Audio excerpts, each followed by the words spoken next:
One of my favorite volumes when it comes to Overlord, the light novel series, is volume 11. And the reason why I love volume 11 so much in comparison, and I believe all the other volumes are really great, but my favorite being volume 11, is because of three factors. Shalltear, because I love and adore her, and I think she's just precious, and I need to hug her, even though she'll probably bite off my head. And of course, dwarves. I love dwarves. I love the mythology behind dwarves. I love some of the lore that is embedded not just in games, but also light novel series, and learning about ancient mythology, and you know, the unknown being buried, and the mysterious stuff that can come unfolded because of dwarf history. But of course, rune crafting as well. I love, you know, the sense of online games and crafting, and not just blacksmith, but also runecraft. And that is something when playing MMOs is something that I've always enjoyed.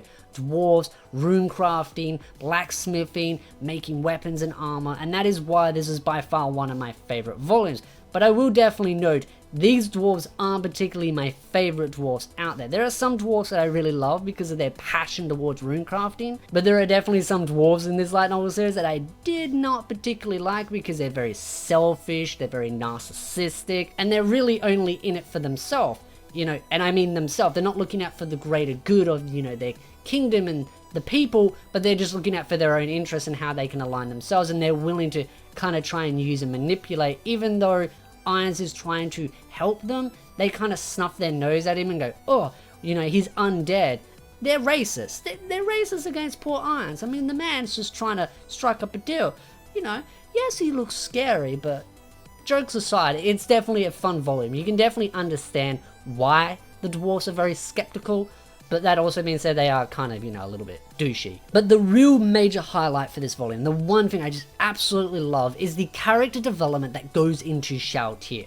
This is a volume for her to shine. You know, we get the whole things that happened previously with her being mind controlled, her turning on Ainz, and the big fight that sort of transpired because of that, and Shalltear having to, you sort of live in her own shadow of her failure, her being punished but still not feeling like she was punished enough, but also her trying to find the opportunity to redeem herself. And that's the one thing she needed. She needed an opportunity to show that she is competent and that she is not just a complete and utter mess. And this is the time for her to shine. This is the volume for her to shine at. And the real funny part about this volume, and the cute and absolute adorable part, is that, you know, she spends so much time writing everything down. She gets a notebook out, she's writing every little thing down. Ainz gives, you know, really big lectures and all that kind of stuff, and you can definitely see that the lovely dark elf that is also assisting them can definitely see at the end what Ainz was trying to do. And Ainz does this knowingly. He deliberately invites her to come along to build her confidence, but also for her to also learn how to use her blood frenzy in a lot more controlled manner, because that is another point as well. She is constantly doubting herself because of that. And that is the one thing I love about this volume, is the fact that, you know, she gets this opportunity to learn more about herself, learn more about, you know, Ainz and how he thinks things through, and learning from him, but also being able to step outside the world and interact with other races and show her power and what she is capable of. And that's why I love this volume. As much as the volume can be focused on some other characters, I feel like the main highlight and the real shine out of this was Shalltear's moment. And this is why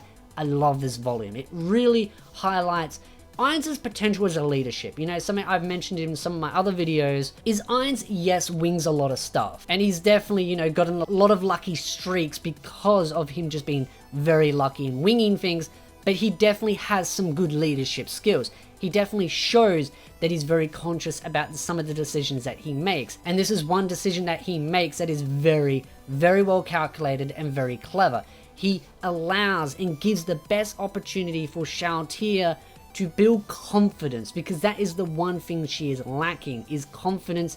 And of course, you know, and he even notes this, you know, yes, they can be max level, but there are things that they have not learned. There are skills that they can still gain that aren't just necessarily gained through, you know, items or levels itself. You know, yes, they can increase their stats and gain more power through gear and levels, but learning skills through tactical warfare, self-learning, and learning the potential that they possess because of their own abilities and having confidence in it is the one thing that they need. Self-awareness, being able to look outside the box and being critical of themselves and of course other people, and of course Ainz as a individual. That is the one thing I feel like Ainz really highlights in this volume, trying to teach Shalltear and of course our lovely little Dark Elf. But putting that all aside, you know, this volume very much focuses on, of course, also the dwarves, the rune crafting, and Ainz looking and seeking knowledge. And this is something he notes on, is him trying to gain as much research and development because he is fearful that if there are other players out there, being a big if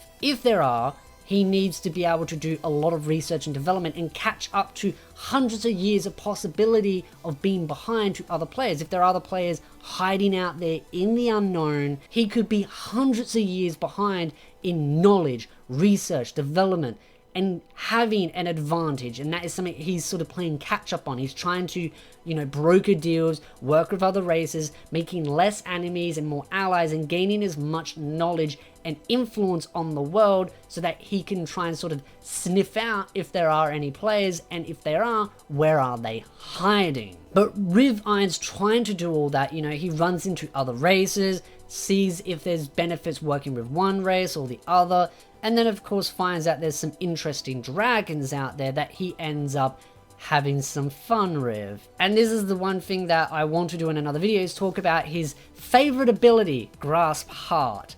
You know, he loves using that ability, and this is something that he uses on the dragons and draws absolute fear into them, because he is able just to snap his fingers and kill some of those dragons instantly. But of course, he wants to kill some of them because he wants to use some of their bodies as experiments. He gets to, you know, basically take some as slaves. And this is this opportunity of him using them to breed so that he can get more dragons.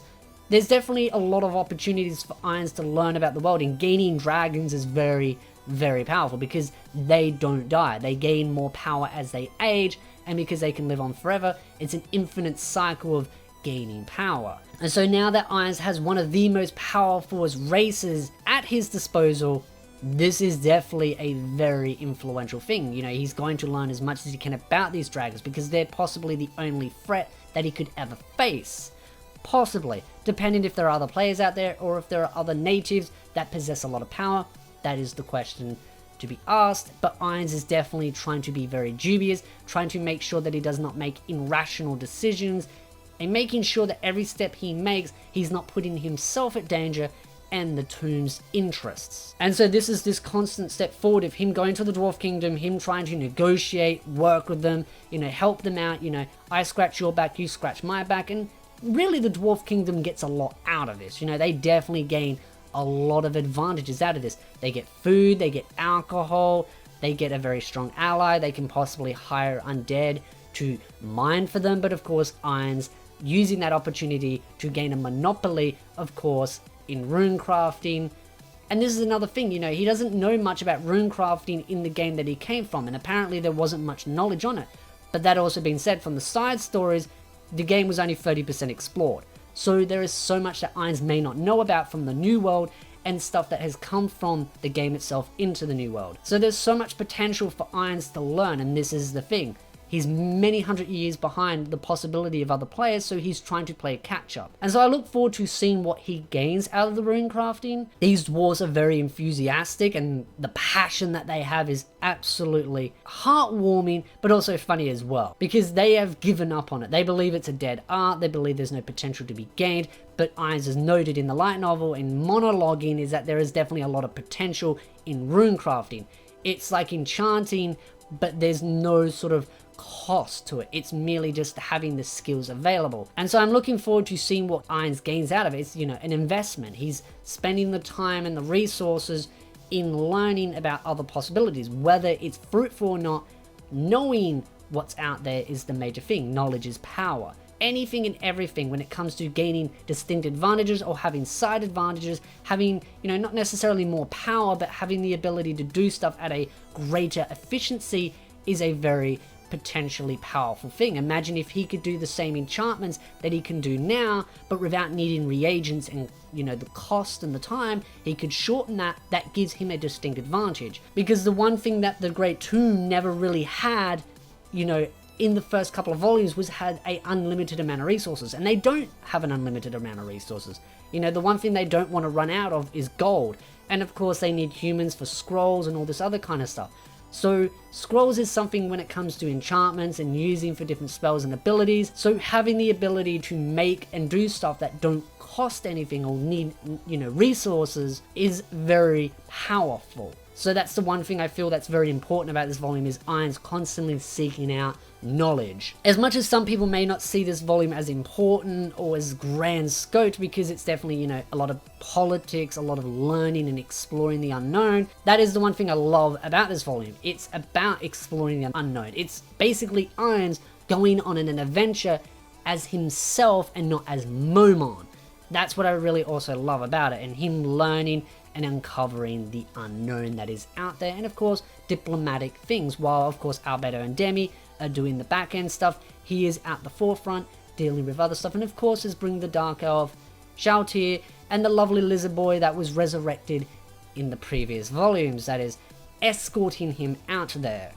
The other interesting part too is that when Ainz is sort of negotiating with them, you know, he's trying to, you know, work his way into getting something, you know, he gives them something, he says, oh yeah, can I use you rune crafters? You know, you don't need them, you've obviously seen this as a dead art, I'd love to recruit them, bring them over to my city. They're very dubious, of course, but he gives them an ignet to use to craft a bit of armor for the lizard fella that he's brought along that is having their first child. And of course the dwarf can't melt it, which shows that Ainz is using a really worthless item and is able to see that this item is extremely powerful to them. And this is the question, is there more unknown powerful stuff out there that this world does not know about, or does Ainz possess something that is so powerful that they can never grasp and never have? But that's another thing as well. To Ainz, this ignet was absolutely useless, and yet he couldn't even melt it to make into armor, and he freaked out and was so depressed he ended up stealing it and running away.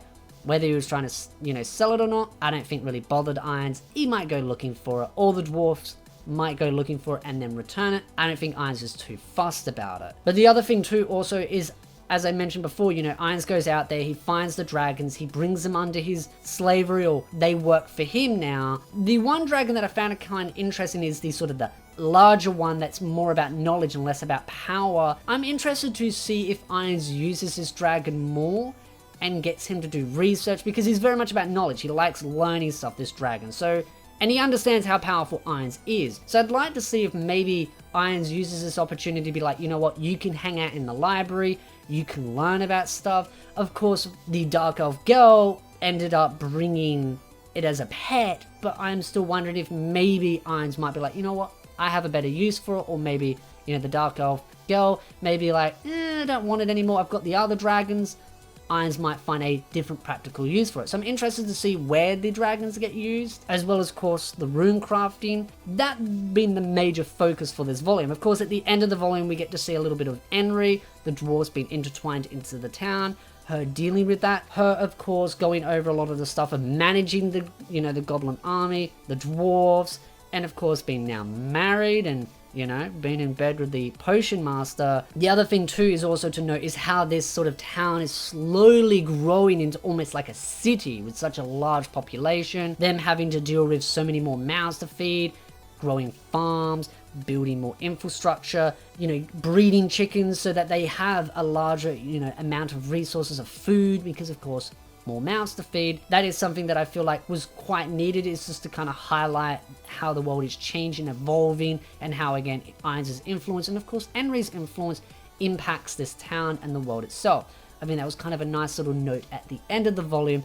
that I definitely think that was quite needed, and it changes the pace a little bit. You know, the whole volume was very focused on Shalltear and the Dwarf Kingdom, and then seeing a little bit of Enri is definitely a nice treat, which I look forward to seeing a little bit more of as the volumes go on. But again, I'd love to ask the question off to you, the fans of Overlord. What did you think of this volume? I did leave one little part at the end. If you want to know what the last part is, you have to read the volume, but it's definitely something to lead into with volume 12 and 13, which is to do with the possibility of something big and grand happening, but I'll mention that in the next volume because it is definitely a big spoiler. But again, love to know your thoughts in the comment section down below. What did you think of this volume? What are your favorite parts? Love to know them.